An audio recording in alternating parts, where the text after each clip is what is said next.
Hello and welcome. Before we dive into the training for the lists in which we're going to cover that are not well known or spoken about on the forums or sold in Guru's courses, I felt that this quote is very relevant for the training we're about to dive into. And I'm sure you've heard it before. Give a man a fish, you feed him for a day. Teach a man a fish, and you feed him for a lifetime. So what I'm going to do is I'm going to dive into these particular lists that I've had good results with. And, more importantly, the reason for me sharing them is to open your mind of fishing in other ponds, right? So while a lot of people are always talking about the main lists, such as absentee owners or foreclosures or whatever it may be, looking on MLS, in essence, you're all fishing in the same pond. I prefer to go ahead and look at other sources, other ponds in which are not overly saturated and therefore gives me a better chance of picking up a property. So with that said, we're going to dive right in. I'll go ahead and I will. So with that said, we're going to dive right in. I'll go ahead and I'll use my farm area, which is Morris County, New Jersey. While there's a variety of different types of platforms. You may see these in your county clerk records, you may not, but for all intents and purposes, from the amount of lists that we're going to go through, you should definitely find a few of them. And again, moreover, I'm teaching you how to basically look in other areas instead of those which are saturated, so you can go ahead and carry this knowledge into future lists. Because even if these ones that we go over are the holy grail, it's only a matter of time before they become saturated and talked about, sold, etc. But again, I just want to go ahead and share that with you. So let's go ahead and dive right in. So here we are at the Morris County Clerk Vault Records. We'll go ahead and use a variety of other clerk records to just show you that it works in more than just Morris County. But let's just dive into our first list, and that happens to be power of attorney. So for Morris County, if we go ahead and select, let's just say let's go a full year. Okay, so that brought us a lot of results. I'll tell you what, we'll just do 90 days for the purposes of this training. We'll go ahead and sort. Okay, there we go. Now, one thing to note is that not all of these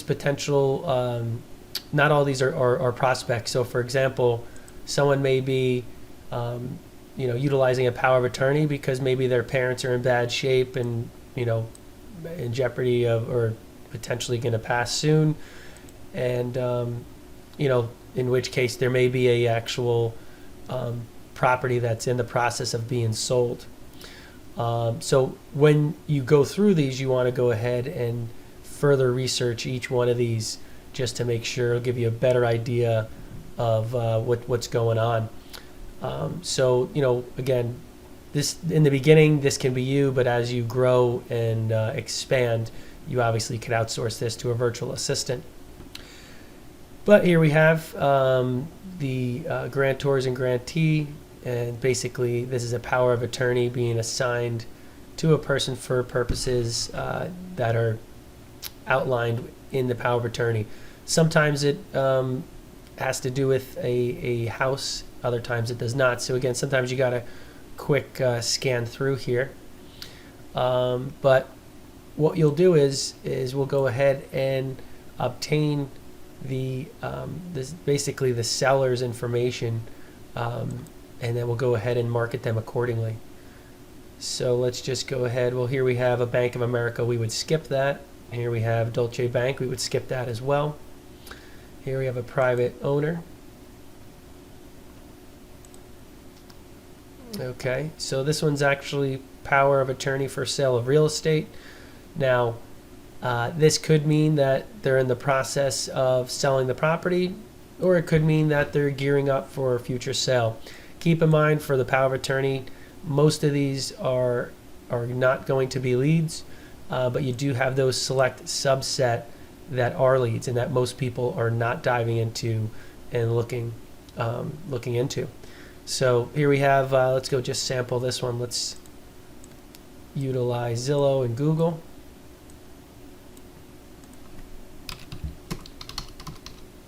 Oops.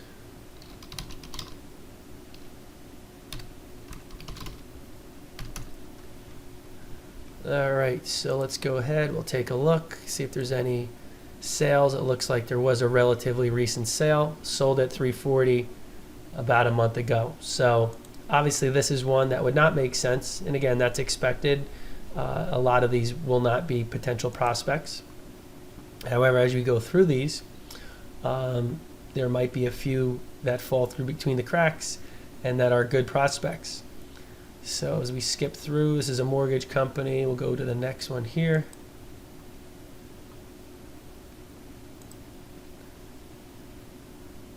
Okay.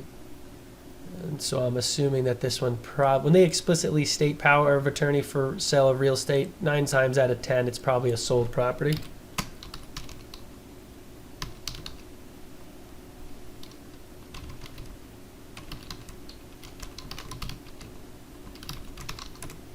Let's see if Zillow brings that up.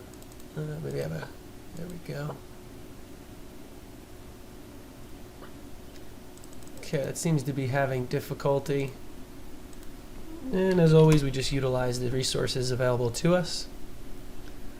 This looks like the proper link. See if that works better. Okay, no history here.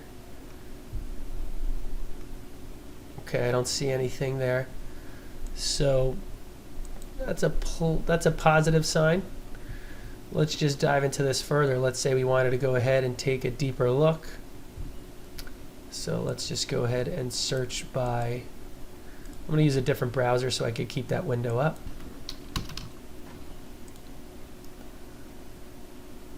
Let's see if we could find any records that are showing the sale of this house. Okay, and there we have it. It looks like just recently, a few days ago, they have a notice of settlement from this company right here. Most likely was a private sale. Okay, and there we have the property address listed. So again, this would not be one that would make sense. Now, you would obviously go through these again, you know, expecting probably most of them are sold or in the process of being sold, but you'll gather your list, and those which are not are definitely good prospects to market to. Let me just bring up our original one here again. So if we look through this, you could see as you read through some of these, it gives the names of all the parties. Okay, so this one says to buy, sell, and lease, some other information as well.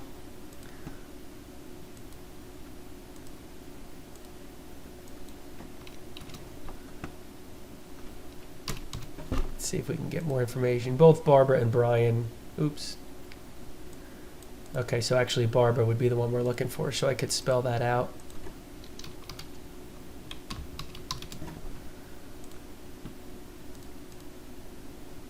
Okay, so we have the POA and we have a deed. Is this the same person?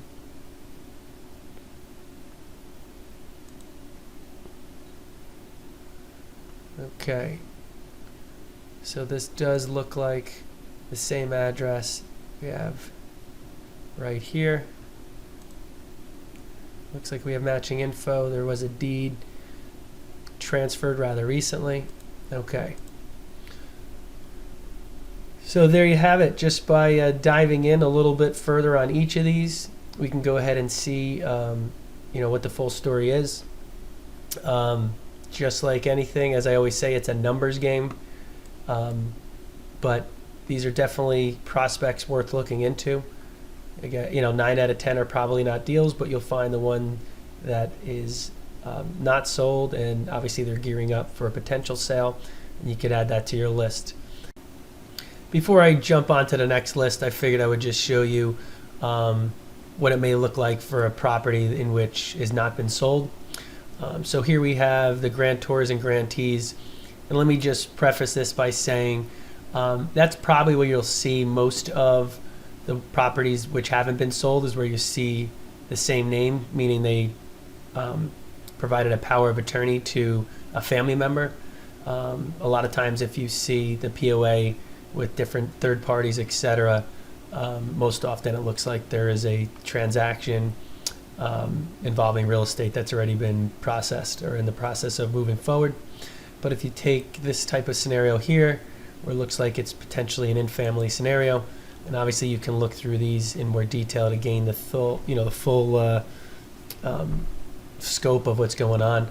But so here we have that person's name.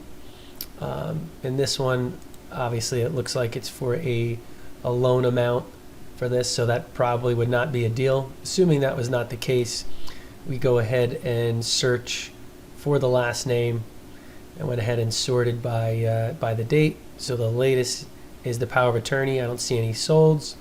So we say, okay, let's go ahead and try to find more information, assuming if the property address was not listed here. And go ahead and search using the tax records. Okay.